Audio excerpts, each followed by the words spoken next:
And thank you for abandoning lunch to stay here for the next 45 minutes or so. I'll give you great value during this time. So we're going to race through how you can use LinkedIn and how you can be a LinkedIn rock star yourself, because you all can. That's the point of LinkedIn. It's very liberating. So I will talk about how every single person here has got a metaphorical mohawk. You all have mohawks. Yes, you do. You have mohawks, you just bring it out on LinkedIn. And that's the whole idea. You bring it out on LinkedIn to market yourself, to create that elevator pitch, and actually create that USP of what you do. But why do I have a mohawk? Well, I came to Singapore looking like this 10 years ago, like every other Ang Mo comes to Singapore. No one recognized me, no one cared about me. So I realized pretty quickly I had to kind of change myself. And as soon as I did little things like this, people started saying, oh, I like your mohawk. I went, huh? That's not really a mohawk. That's a mohawk. So it became something that's like, oh wow, okay, if you do something slightly strange, you get standing out, and you start a conversation. Every single person goes, like your hair. I say, okay, fantastic, let's have a conversation. It's an icebreaker. And that's what I mean about LinkedIn. You need something to make you stand out, something about your personal brand to stand out. Even my books, for example, stand out. You go to a business store, you go to Amazon, and they're all boring books without pictures on, just words, no personality. You've got to have personality in books. That's the whole point of personal branding. But why LinkedIn? Well, I came to Singapore 10 years ago without a job. I came here and started networking using LinkedIn. And my first 3 jobs came here by networking on LinkedIn. And then those jobs were marketing jobs across the whole of Asia Pacific, so I started using LinkedIn to do it. Because like, this is amazing. You can find anybody in China or Indonesia or Australia or Philippines or Malaysia just by using LinkedIn. And that's why I created Black Marketing, because it is the #1 B2B social media platform in the world. You look at the whole of Asia Pacific, it's catching up with Europe and it's catching up with America in terms of penetration. And obviously America started LinkedIn, but look at Europe go. Look how many people are in China. It's the only social media Western in China. So it's amazing. No Twitter, there's no Facebook, there's no Instagram, there's no YouTube, but there is LinkedIn, 48 million people. India, second biggest country in the world for LinkedIn. And it will overtake the States in a few years' time, just like it has for Facebook. But you look at the whole of Asia Pacific, it's quite amazing. But it is a global place. There's only 2 countries in the world it's not in, Russia and North Korea. And nobody really wants to target North Korea, but maybe Russia. But it is global, apart from those 2 countries. And if you look at the trust index, this is why you should not use Facebook for your LinkedIn, for your social media marketing. Check that out. And I blame Trump and Brexit for that, because Facebook used to be #2 and now it's #7. So you post on Facebook, you're not being trusted, your content's not being trusted. If you post the same thing on LinkedIn, you are being trusted. Even Pinterest is more trusted than Facebook. And nobody trusts Twitter, and I blame Trump for that, because if Trump can get away with lying time after time on Twitter, why should you believe anybody anything says on Twitter? And as a result of that, it's gone down. There's total reason for that is that Trump started power in 2016. And he's obviously Twitter's biggest fan. But look, even Snap's more popular and more trusted than Twitter is. So you have to think about where your content's going to go, because it reflects on you. It reflects on your personal brand. So trust LinkedIn. Because I think LinkedIn's like the Godfather. It's not what you know, it's who you know. It's networking. It's meeting people offline that you engage with online. And that's what LinkedIn's all about. It's also gamification, which means if you do things on LinkedIn, you get rewarded.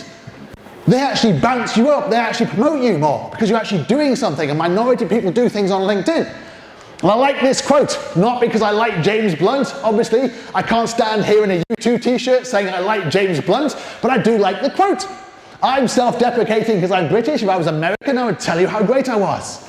Because Asians and British people don't like self-promotion.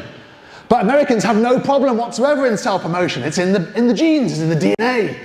Whereas a lot of Asians won't promote themselves. A lot of CEOs here in Singapore are not on LinkedIn, for example, not leading. And they should be, because it's a business context, it's not a personal context. But if you look at Google and you search for somebody, and everybody's searching for you when they meet you, everybody's doing it on LinkedIn, on Google, your whole history comes up. It's like Gladiator. Your reputation's there. And you can't kill somebody just by killing them, as in Gladiator. You have to besmirch their reputation. And that's what's driving you forward. Your personal brand's about reputation. So if you Google me, for example, you can find the good and the bad. Just don't mention taxi drivers, as I'll talk about a bit later on.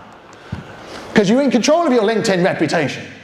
Your personal brand has a visual impression. So the number one tip is your visual impression.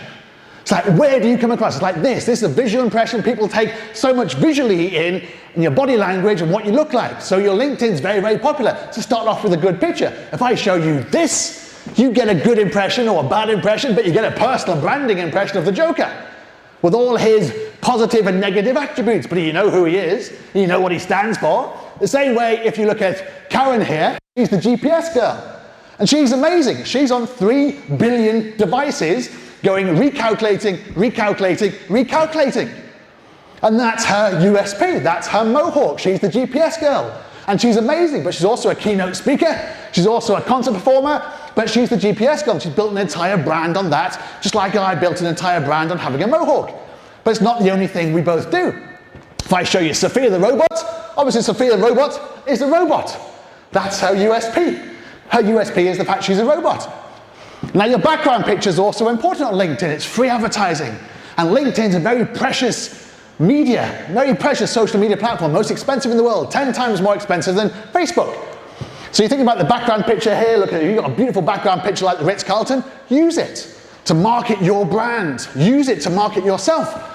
Look at Dahlia here, for example, who's a local entrepreneur here in Singapore. So she wants people to know as soon as she gets there that she's got a fantastic coaching business and it's dare to be the best of you, which is brilliant because you know what she stands for. If you have someone like Ryan Pyle, for example, who's a BBC adventurer, he wants you to know that he goes on top of mountains. So funnily enough, he's got a picture of a mountain on his LinkedIn, so you know straight away, boom, the visual impression. If you've got a product, put your product up there as well, as Pippa has, because you can market it on LinkedIn. And if you actually have a brand called Pink Tank, put a pink tank up there. And no, she's no relative of mine at all. But I just love the branding, it's fantastic, very powerful. And of course, if you happen to be a speaker at one of my events, I have no objection to you putting black marketing up there either. Now, what not to do? This is key. We might aspire to being George Clooney one day, but we're not, so we can't use his photograph. And this is what I call your classic Facebook photograph. You're down Boat Quay, you've had a few drinks, you're in some KTV bar, someone says dress as a panda. You've had a few drinks, you'll do anything for a few drinks, and you do, and someone else puts it on your LinkedIn profile. It's not a great idea. Or this, which one's Melita? Eeny, meeny, miny, mo, who knows? But don't use 3 photographs when it should be your photograph. Heard you talk to somebody when you don't even know who you're talking to. And this guy couldn't decide which photograph to use, so he used all the photographs in the world, looking completely indecisive. And Elizabeth here went for the full Tinder look. She used her Tinder picture, which is not a great idea, Elizabeth, when you work for a small company called the Hyatt Hotel Group, and you're in charge of human resources. Really not a good idea these days, hashtag me too. And really, why would you do this? Did you not look at this and go, there's something wrong here. No one can see my head. Did his friends not say to him, where's your head, Philip? Or do they just completely snigger behind his back? And if you're going to have a keynote speaking career, it's best to have a room like this rather than a room like that, which is completely empty and the one person is leaving. Not a great look for a keynote speaker. And definitely don't do this if you live in China. Very career limiting, I find. He's now sweeping the floors of his factory. And unless you work for MBS or the Singapore Tourism Board, why would you do this? But 1 million people in Singapore have got pictures of Marina Bay Sands. And Marina Bay Sands said, thanks very much, free marketing. And of course, if you do work for Marina Bay Sands, which is the #1 most Instagram hotel in the world, you have to have a beautiful picture of Marina Bay Sands up there. And if you work for Marina Bay Sands and you don't do that, why would you have a picture like this? It's not as if you can't say, oh, I don't really know what kind of picture I can put up there. Because it's the most Instagram hotel in the world. Put it up there.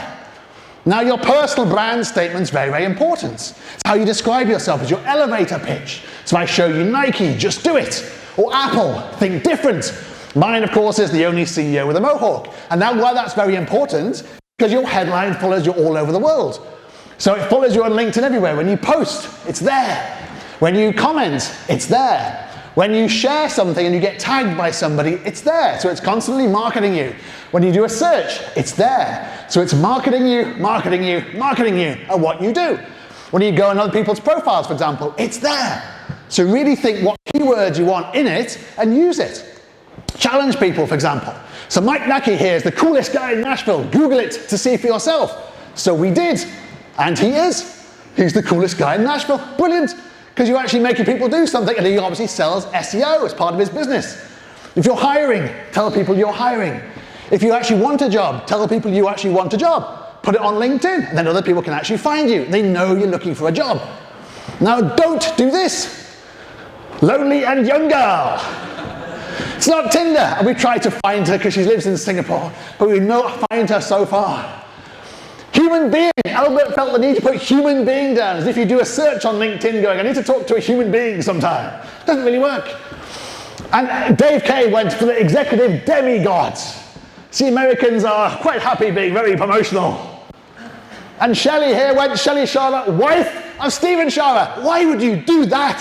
Especially as Stephen did not reciprocate. He has not got husband of Shelley Sharma, and he should. Because Dale has. Dale's got spouse of owner of Picosa Mexican restaurant.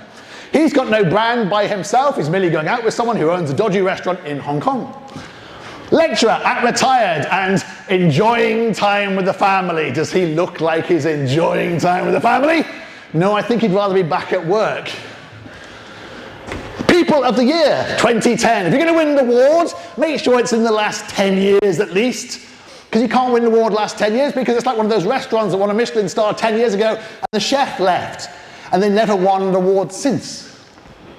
Tell people where you are, because LinkedIn's very viral. Lets people know where you are. So whenever I travel, I put down the cities I'm going to be at so people know I'm going to be there. So I can create meetings. Ron does the same thing. Sacramento, San Diego, puts the banner as well. Change the banner, change the headline. It's marketing. It's free marketing all the time. Landy does the same thing, using a series of initials like South Africa, Johannesburg, Cape Town. So it's all about using that so people know where you are so they can meet you.